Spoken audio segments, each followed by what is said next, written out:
Before you begin, remove the battery, optical drive, base enclosure, wireless module, and fan. Removal. Important. Make careful note of the routing of the wireless antenna and display panel cables for later replacement. Remove the wireless antenna cable from the routing channel on the top cover.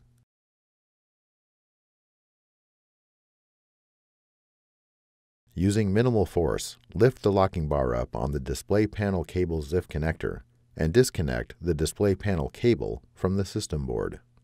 Remove the display panel cable from the routing channel on the top cover. Grasp the top cover near the display panel hinges and open the hinges so that the top cover is at a 90-degree angle from the display panel assembly. While supporting the top cover, remove the two 5mm P1 Phillips head screws that secure the left display panel hinge to the top cover. Remove the two 5mm P1 Phillips head screws that secure the right display panel hinge to the top cover. Slide the alignment pins on the top cover out of the display panel hinges and remove. Reverse this procedure to install the display panel assembly.